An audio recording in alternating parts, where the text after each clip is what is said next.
Salvo escasas excepciones, los humanos del siglo XXI estamos obligados a intercambiar nuestro tiempo por dinero o a conseguir que alguien más lo haga por nosotros. Nos han convencido de que nuestras vidas dependen de la economía y que cualquier sacrificio vale la pena con tal de defenderla. Capitalistas y socialistas del mundo entero han dado siempre por sentado que el trabajo produce valor, pero algo que no nos dicen es que también consume valor.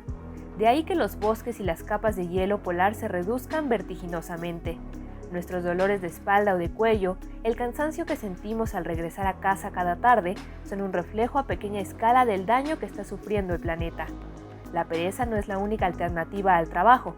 Criticar las prácticas laborales que perpetuamos hoy en día no significa descartar el esfuerzo o el compromiso. No significa tampoco pretender que todo nos sea dado o nos resulte fácil. Sin embargo, estamos convencidos de que merecemos ser los amos de nuestro destino y que estar obligados a vender lo que más importa en la vida para sobrevivir resulta trágico, humillante e innecesario. Desde niños nos enseñan a postergar nuestros deseos y nuestra felicidad en espera de un tiempo que nunca llega y que, se supone, será la recompensa a muchos años de labor. El hábito del trabajo está tan anclado en nuestra sociedad que pocos nos cuestionamos las razones por las que lo seguimos haciendo. ¿Somos capaces aún de imaginar una sociedad en la que, en vez de amasar riquezas, o en la mayoría de los casos pagar la comida y la hipoteca, las relaciones humanas, la crianza de nuestros hijos, las satisfacciones que producen la filosofía, el arte, el cultivo de un jardín o de un huerto, la investigación, la creación, la aventura, estén en el centro de la vida cotidiana y no acotadas a nuestro muy escaso tiempo libre? Pues muy buenas noches, bienvenidos a un programa más de el tema trabajo, aquí en la revista de la universidad. Estaba hojeando el número que recién salió de la imprenta, con colores muy bonitos. Espero que muchos de ustedes se animen a conseguirlo. Y entre tanto, pues vamos a practicar justo de trabajo. Vamos a trabajar de trabajo en el hogar con Marcelina Bautista. Marcelina, te voy a presentar. Primero te saludo, ¿cómo estás? Muy bien, muchísimas gracias. Estoy contenta de venir a platicar sobre un problema que nos toca a todo mundo resolver. Sí, de acuerdo, tenemos esta responsabilidad. A mí me siento rico de tenerte aquí porque me llega tantito de Oaxaca todavía, porque Marcelina es originaria de Nochistlán. Dice su biografía que llegó primero a Oaxaca, a la ciudad de Oaxaca, y luego a la Ciudad de México como niña trabajadora del hogar, muy menor. Después de 21 años de trabajo, con los abusos, violencias, discriminaciones típicos de este tipo de labor, fundó el Centro de Apoyo y Capacitación para Empleadas del Hogar, CASE, le vamos a decir, a lo largo de este programa. Ha tenido muchos premios, ha ganado en 2006 el premio Hermila Galindo en la Comisión de Derechos Humanos del antiguo DF, has tenido un premio en Berlín de Derechos Humanos de la Friedrich Ebert Stiftung, ¿se pronuncia así? ¿Quién sabe? Y en 2013 el CONAPRED. Eres fundadora del Sindicato Nacional de Trabajadoras y Trabajadores del Hogar, en fin, y muchas otras cosas más que pues yo creo que se han hecho varias biografías tuyas y semblanzas que la gente puede ir a buscar. Entonces, pues otra vez bienvenida y quería preguntarte, Marcelina, ¿qué cosa, qué persona o qué evento te abrió los ojos en torno a los derechos laborales y la posibilidad de luchar por ellos, en tanto que trabajadora del hogar? Pues yo el hecho de haber sido trabajadora del hogar, a los 14 años empezar en este trabajo, creo que es lo que me impulsó después, como a los 17 años, de pensar que era un trabajo marginado, discriminatorio. Las personas con las que yo trabajaba, pues muy desconsiderada en muchas cosas. Entonces, yo a los 17 años yo decía, esto no lo quiero para mí, pero yo veía a mis compañeras de al lado, que las veía, ¿no? De repente con una mirada desde lo que no me gustaba. Y entonces, a los 17, 18 años, yo me sumo a un grupo y a partir de ahí, hasta ahora, ¿no? Entonces, sí, es un poco como un impacto que me toca vivir desde lo cultural, desde esta parte también de dejar a un lugar donde pues, están tus raíces y llegar a un lugar donde te tienes que acostumbrar, pero no es tan fácil porque con quien vas a convivir no es de tu cultura. Y no es tu verdadera familia, ¿no? Tienes que, o sea, te insertas dentro de una familia, te desarraigas de un hogar y llegas a un hogar que no es el tuyo, ni puede ser en realidad. Así es.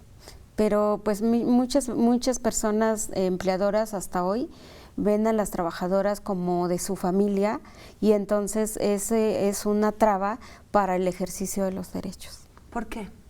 Porque te ven como que te están ayudando por darte un trabajo, te están dando comida, te están regalando cosas que no les sirven, estás viviendo en su casa y entonces eso lo cambian, lo ven ellas como favor y nosotras no lo podemos ver como nuestros derechos y entonces tenemos que aceptar lo que ellas pues te digan, ¿no? Entonces te dicen, pues aquí vives, aquí comes, aquí no pagas renta, no esto, y entonces pues casi debes de dar las gracias que te damos un trabajo. Pero están nuestros derechos ahí, pero no lo podemos acceder por esto, ¿no? Entonces tenemos la idea de que, pues sí, gracias a ella tengo mis hijos en la escuela, me da permiso de salir a verlos, me regala ropa, me da comida y todo, entonces uno también está bloqueada en ese sentido, claro, y se nos olvida la ley. Que te lo están regalando cuando en realidad no es un regalo, sino es lo prescrito, lo exactamente, normal. Y es el intercambio, ¿no? Un trabajo por ciertos beneficios. Y hasta a partir que dije, no somos así, yo creo que la relación y la amistad no puede tampoco ser problema para que se establezca una relación laboral. Y entonces cuando yo me doy cuenta de eso, por también del maltrato y muchas cosas, de que mi empleadora decía, pues eres casi de la familia, ¿no? Pero yo no Ella lo decía con cariño, sí, como pensando en algo positivo. Pero yo no comía lo mismo, comía en diferentes platos, tenía yo un cuarto mal donde estaban cosas que ya no les servía a ellas, cuando platicaban ellos hablaban en inglés para que yo no escuchara cosas, entonces pues poco a poco me fue cayendo el 20 donde yo dije no soy de su familia ni puede ser de mi familia, entonces a partir de ahí empecé a tomar más conciencia de este trabajo y bueno, tuve la fortuna de insertarme en diferentes grupos, mujeres con quienes yo platicaba, mujeres feministas que contribuyeron muchísimo para que también mi concepción y cambiara, ¿no? Ahora hablar de derechos de las trabajadoras del hogar, cuando tenía 14 años, pues nunca pensé que 2.4 millones de trabajadoras del hogar hoy, al menos los derechos laborales de ellas se asoman para que ellas empiecen a... Se asoman. O sea, ni siquiera... ¿Qué había? ¿Había algo en materia de derechos y de protección para las trabajadoras del hogar cuando iniciaste tu activismo, cuando tenías 17 años, que me imagino que fue hace, que no sé, 30 años? Más o menos. Sí, ¿Había algo? O sea, había porque desde la Constitución menciona a las personas trabajadoras del hogar hoy, pero dice domésticos, trabajadoras o trabajadores domésticos, para un trabajo digno, la no discriminación. Luego se reforma la Ley Federal del Trabajo y se incorpora ya derechos para las trabajadoras del hogar, pero también no claras, ¿no? Por ejemplo, la seguridad social pues nunca fue obligatoria, un horario, por ejemplo, o todos los descansos que tienen los demás trabajadores, entonces también empezamos a ver dificultades ahí, ¿no? Entonces, ¿qué reclamos si aquí no dice nada? O sea, ¿no? había lagunas. Sí, y los empleadores quienes lo conocían, pues era muy claro para ellos decirnos que no teníamos derechos y pues tenían razón, porque con qué podíamos también pelearlo, hasta que yo aprendí que también si en una ley especial o en el artículo especial no estaban los derechos como horario, descanso y todo eso, yo podía recurrir a la ley general, claro. Pero hasta que no me di cuenta, ¿no? Es que la gente emplea gente del hogar todavía en un plan casi colonial de servidumbre, de esclavitud, en el que ni siquiera se nos ocurre que existe contrato o derechos. O sea, hay ignorancia, me imagino, de todas partes, ¿no? Y no es que no se te ocurre, es que no te creas la idea, o sea, piensas que la que está en tu casa no tiene derecho a nada. Pero tú sí tienes derecho a exigir, tú sí tienes derecho a tener un trabajo digno, puedes reclamar horario, descanso, aguinaldo, indemnización si te despiden, pero cuando una trabajadora del hogar le dice ya no te voy a ocupar o ya no te llaman o desde tu casa te llaman y te dicen ya no vengas mañana y pues no te dicen te voy a indemnizar, no, pues no tienes derecho porque no hay contrato, no hay seguridad social, entonces... Y los avances normativos ahí están, se logró. Por eso, pero ¿qué se hace? ¿En el terreno qué pasa? Sí, logramos en el 2019 que la Ley Federal del Trabajo cambiara y se incluyera todos los derechos para las trabajadoras del hogar. En el 2019 también la Corte ordena al IMSS establecer un plan piloto para la incorporación de las trabajadoras y que eso duraría 18 meses y que cambiaran la ley del Seguro Social y que a los 3 años ya todas las trabajadoras del hogar tendrían que ya estar incorporadas al Seguro Social y en el 2020 o para el 2021 en julio entró en vigor la ratificación del convenio 189. Entonces tenemos prácticamente pues todos los derechos para las trabajadoras del hogar, incluido la violencia y la seguridad social. Sin embargo, eso está costando muchísimo y es un gran reto para nosotras como luchadoras, ¿no? O mujeres organizadas. Y por el otro lado, las personas empleadoras, pues pocas son simpatizantes que se ponen en los zapatos de las trabajadoras del hogar,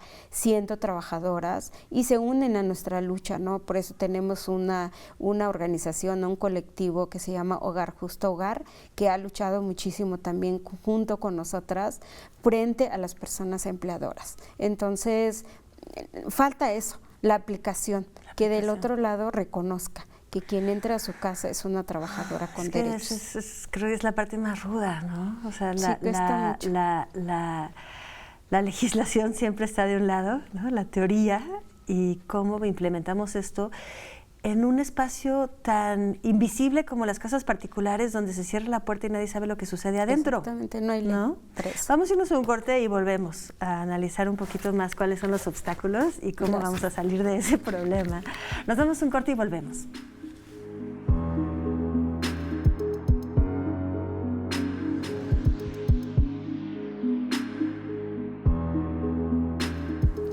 Estamos de vuelta con Marcelina Bautista, directora y fundadora del Centro de Apoyo y Capacitación para Empleadas del Hogar. Estábamos hablando antes de irnos al corte de los avances muy significativos que se han hecho en materia normativa y también empezábamos a insinuar el problema que es trasladarlos a la realidad. Estamos hablando de una realidad de aproximadamente 2.4 millones de trabajadoras y trabajadores del hogar. Sí, 2.4 millones, casi 2 millones y medio de personas trabajadoras del hogar hasta antes de la pandemia. Y muchísimas, miles de trabajadoras del hogar perdieron su empleo. Se redujo los días de trabajo, salario, y hoy estamos hablando, según INEGI, 2.2 millones de personas trabajadoras del hogar. Estamos hablando de casi 300,000 personas que se quedaron colgando. Sí, sí, y que están viviendo una pobreza en el que pues aceptan también condiciones de trabajo bastante precarias y pues un salario también muy por debajo de lo que deberían de ganar, que cuesta su trabajo. ¿Se ha podido hacer algo ahora que están los derechos? ¿Estas trabajadoras han podido, por lo menos saben que pueden ejercer estos derechos y han podido ejercerlos? ¿Han podido hacer algo en relación a su despido? Sí, prácticamente casi nada, porque pues ellas no conocen mucho sus derechos y entonces con las campañas que hemos hecho, por ejemplo la campaña Cuida a quien te cuida, que también fue apoyado por Alfonso Cuarón al inicio de la pandemia, entonces pedimos a las empleadoras que no despidieran, o que no mandaran a las trabajadoras sin pago a sus casas, ¿no? Que fue. Y entonces al retorno, pues muchas empleadoras pues ya no quisieron que regresaran, se perdieron las señoras con las trabajadoras, ya no le contestaban el teléfono, no sabían si regresar o seguir esperando. Hay trabajadoras que nos llaman hoy y nos dicen, ya no me habló la señora y no sé si hablarle o qué le digo. Entonces prácticamente pues no, la ley de repente no está a favor y ellas pues se van con la idea de que no le corresponde nada porque no firmaron un contrato, no tuvieron su seguridad social, y es eso lo que le dicen las personas empleadoras. No puedes probar nada porque no firmamos un contrato, pero la ley dice que... Pero pues, también no, hay ignorancia de ambas partes, ¿no? Claro. Digo, o sea, por un sí. lado es una ignorancia por quizás falta de pues oportunidad de enterarse, y por el otro, como dices, quizás cierta ceguera y ciertas ganas de no enterarse, ¿no? Sí, porque ha sido un tema no tocado, ni por las mismas trabajadoras del hogar, de la inquietud de organizarnos, ¿no? Alguien nos organizaba, alguien nos organiza hoy, pero no sale de nosotras para decir, es esto lo que me pasa, sino la gente desde fuera está viendo, es esto lo que les pasa y hay que darles esto, y no es así, ¿no? Entonces las trabajadoras del hogar tenemos que partir desde lo que nos sucede, y entonces es empezar a hacer trabajo y pedir a los demás que hagan trabajo con nosotras, ¿no? Y entonces la sociedad igual, las empleadoras pues igual han sido, también vienen arrastrando culturas como de que la mamá, la familia, así trataban, pues era muy diferente. No sé si viste la película de Roma, por ejemplo, ¿no? Entonces toda la gente viene con esa idea, ¿no? De que del favor, de que la trabajadora hay que ayudar a su familia, pero no sabe ella sus derechos, ni yo ni intento para ver qué derechos tiene. Y la ley que nunca, desde la Constitución dice trabajo digno para trabajadores domésticos, o la ley un poquito, pero no dice obligatoriamente hay que darle seguridad social a las trabajadoras, ¿no? Entonces estamos en un mundo donde el trabajo, el hogar es muy... Por supuesto, estamos en un mundo de informalidades, donde de por sí una gran cantidad de trabajadores son informales en México, y por eso hasta el final de la escalera está este trabajo. Tan importante hoy de hablar de este nuevo paradigma laboral. Cómo entender como empleadora que ahora yo soy una persona empleadora y tengo que responder bajo una ley, o la trabajadora del hogar que tomo conciencia de que tengo derechos y establecer una relación laboral con la empleadora, y el Estado promover campañas que vayan para los dos sectores. Dices, ¿no? mucho empleadora, bueno, lo decimos todos, y trabajadora, de hecho es trabajadora y trabajadores del hogar. Entiendo que hay hombres, pero es sobre todo un asunto de mujeres. Sí, la mayoría, el 95% somos mujeres. Tanto de los dos lados, o sea, la que se ocupa de la empleadora casi siempre también es una mujer. Sí, ese es lo peor. Lo peor, porque quien nos contrata es una mujer que muchas de las veces no conoce nuestra realidad y vive maltratando de este lado, ¿no? O aprovechando de la situación de las mujeres que son indígenas, que no hablan español, que no conocen sus derechos y que no pueden tener otra alternativa de trabajo que ese trabajo en su hogar. ¿Qué tanto hacen sinergia con los movimientos feministas desde el activismo de trabajadoras del hogar? Pues gracias a todo este movimiento que hizo unidad con nosotras para poder pues avanzar en esto, ¿no? Si bien es cierto el hecho de que el trabajo, el hogar esté feminizado, por supuesto que al movimiento feminista le tenía que tocar todo, y entonces cuando salimos como trabajadoras del hogar, nos formamos como feministas, empezamos a hacer como este frente de que también el tema es tuyo, ¿no? Y tienes que ayudar de este lado. Entonces también creo que eso ayudó mucho para que los movimientos miraran esta situación y poder también entrar y entender lo que hay que hacer, y pues una alianza enorme hicimos con la sociedad civil para las reformas de estas leyes. Hablábamos también de difusión, y hemos escuchado, por ejemplo, por los que vivimos en la ciudad, yo vivo en la ciudad, y entonces he escuchado algunos anuncios en la radio, no sé, se oye, se escucha lo de los derechos de las trabajadoras del hogar, pero me temo, tú me vas a confirmar, que todavía siguen habiendo niñas de muchísimos pueblos de Oaxaca, de Hidalgo, de Puebla y de todos los estados que siguen saliendo todos los días de niñas a ser trabajadoras del hogar. porque no saben, no Así ha llegado la es, información porque allá. No se prohíbe. ¿No? O ¿Pero sea, es está necesidad prohibido, o es falta de información? Está prohibido el trabajo infantil, pero en este trabajo se contrata mucho a las niñas para realizar este trabajo. ¿Por qué? Porque a veces van a los pueblos y traen a esa niña que le falta oportunidades o que la familia quiere mandar a sus niñas después de la escuela o de la primaria o de la secundaria, y entonces ya se vienen y no conocen la ciudad y entran a una casa.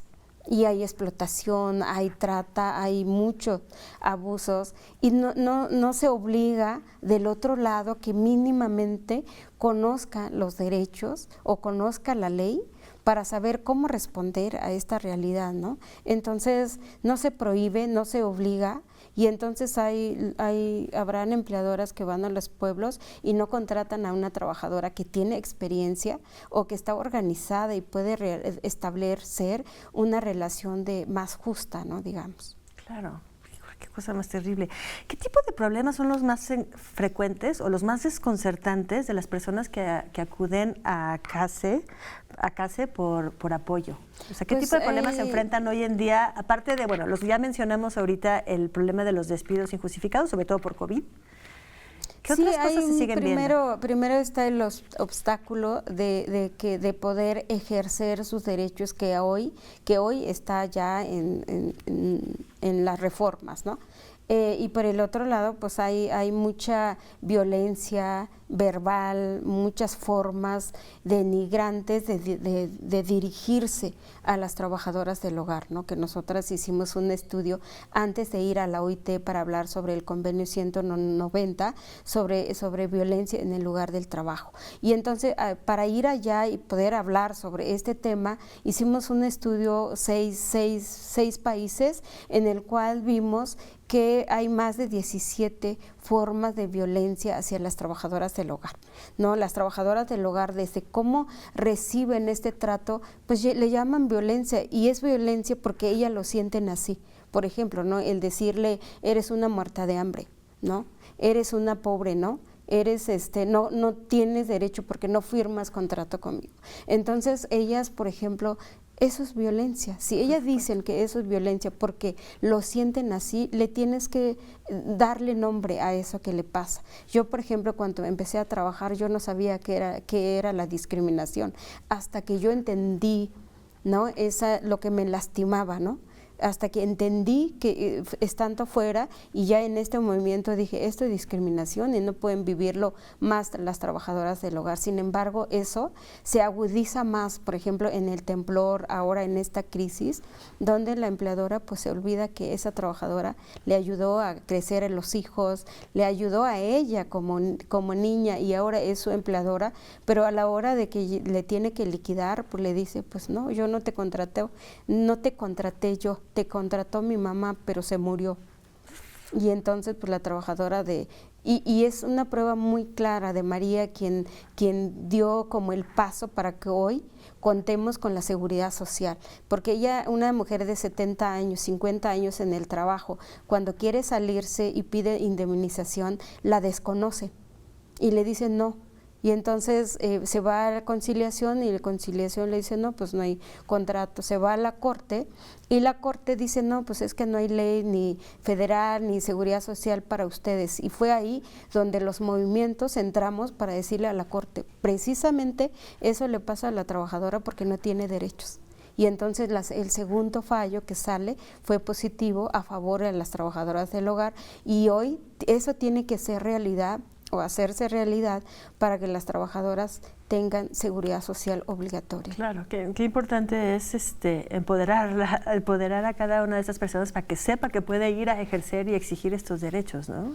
Sí, y realmente yo creo que después de conocer nuestros derechos y poder establecer o entablar comunicación con la persona empleadora, creo que tenemos que poner los pies en la tierra y pensar, ¿no? en la postura de cada quien para que lleguemos a un acuerdo. Yo entiendo, y tampoco te voy a exigir un salario que no me corresponda, pero tampoco tú puedes pagarme una miseria por el trabajo que hago, más de 8 horas, sin seguridad, sin contrato, y que yo asuma toda la responsabilidad como trabajadora, ¿no?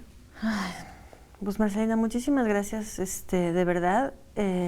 Esperemos que podamos erradicar estos pues, rezagos de costumbres esclavistas, de costumbres que parecieran de otro siglo.